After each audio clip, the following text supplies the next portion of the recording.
स्थान पर ले जाएंगे तो यहाँ के जो नियम है 5 यूनिवर्सिटी है, पैरा कानून है, ग्राम सभा है, ये सब खत्म होंगे।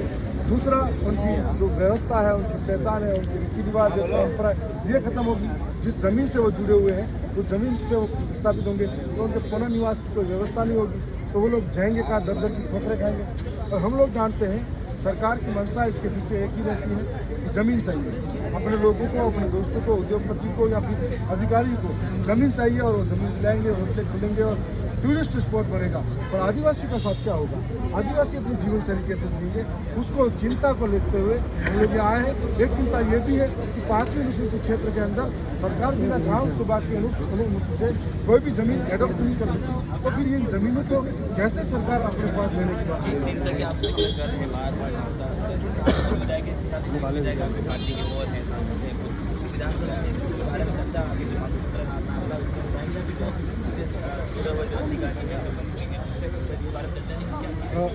ये आंदोलन करने के बाद में उससे पहले भी वन विभाग से लगाकर तमाम इशू थे, मैंने विधानसभा के अंदर कई बार प्रमुखता से उठाए। हमारे विधानसभा के अंदर में करीब 15-16 हज़ार जो लोग हैं वो माही डैम से विस्थापित हैं, कडाना से विस्थापित हैं और आज भी मूल निवास प्रमाण पत्र नहीं बनाया सरकार की योजनाओं से।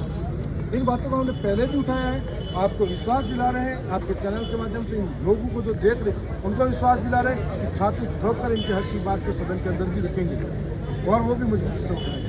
मुझे पता है कि ये जो क्षेत्र है यहाँ के लोगों को बेवकूफ़ बनाकर मुँहे बहरे जीत कर वहाँ जाके बैठे हैं, उनसे ये बात नहीं उठेगी। वो जो पहले दावा करते थे हम गोलियाँ खा लेंगे, वो कर लेंगे, कुछ भी नहीं होने वाला।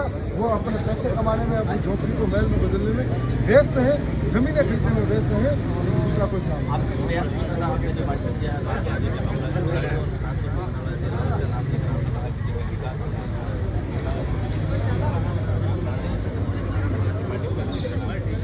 देखो, ये वो लोग हैं जो जीतने के बाद में सरकार और लोगों के बीच में मुद्दा भटकाने की बात करते हैं और ये लोगों को सिर्फ हिंदू, मुस्लिम, भारत, पाकिस्तान, गाय, गंगा और साथ साथ में गोबर, ये बातें करेंगे। इसके अलावा दूसरी कोई इनके पास बात नहीं है, क्योंकि इन्होंने 3 साल तो निकाल दिए सरकार ने जिसमें कुछ हो नहीं सका। आज किसी भी विधानसभा क्षेत्र के अंदर जाएंगे तो शिक्षा के लिए आपने क्या बेहतर किया, स्वास्थ्य के लिए क्या कर रहे हो, बिजली पानी सड़क के लिए क्या कर रहे हो, उसके बारे में जिक्र नहीं करेंगे। बस धर्म धर्म धर्म, और ये लोग धर्म से धर्म तक गिराएंगे अच्छी तरीके से। और आज की तारीख में जो जनता फैसला करके ले गई थी, ये लोग आगे जाके हमारे लिए बात करेंगे, हमारे लिए कुछ सोचेंगे, लेकिन नहीं। बस आपको मैं आज भी कहना चाहूँगा, उन्हें बैठा के पूछ लो कि धर्म को छोड़ के बाकी बात करो, तो 5 मिनट भी नहीं बोल पाएंगे।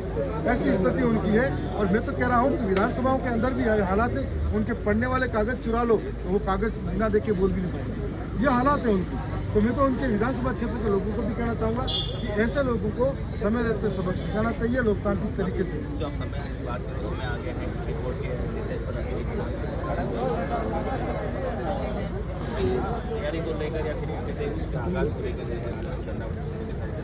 नहीं, ये उसकी तैयारी को लेकर किसी तरीके का कोई संबंध नहीं है। ये धरना सिर्फ और सिर्फ आदिवासियों के जल जंगल जमीन को बचाने का। उसकी तैयारी की एक ही बात है, हमारे लोग 4 दिन उठेंगे, 4 दिन के अंदर काया पलट देंगे। घर घर में हमारा कार्यकर्ता है, घर घर में हमारा कार्यकर्ता ने कहा ना, 4 दिन के अंदर काया पलटेंगे। और हमारे लोग घर घर में हमारा कार्यकर्ता है, निस्वार्थ वाला कार्यकर्ता है, जिसको न पैसा चाहिए, न दारू चाहिए, न मटन चाहिए। वो लोकतंत्र की समझ रखते हैं, वो लोग वोट के अधिकार की समझ रखते हैं। और आने वाले समय में उनको मालूम है कौन उनके सुख में साथ खड़ा है, कौन उनके दुख में साथ खड़ा है, कौन उनके लिए शोषित, पीड़ित, वंचित की आवाज़ उठाता है, कौन शिक्षा की बात करता है, कौन रोजगार की बात करता है, कौन वन विभाग की बात करता है, कौन ऐसे लोग जो विस्थापितों के लिए बोलते हैं। इसके लिए उनको सब अच्छी तरह से फर्क है। कौन नौजवान और किसान की बात करता है, उनकी फर्क है। और वो लोग तैयार बैठे हैं सबक सिखाने के लिए। और मुझे इतनी भी गारंटी से पता है कि बाहर से दिखेंगे अलग अलग गिरगिट बनकर, लेकिन अंदर से एक होकर ही चुनाव लड़ेंगे। आगे सवाल मेरा ये है कि यूएन में गए थे, उसको लेकर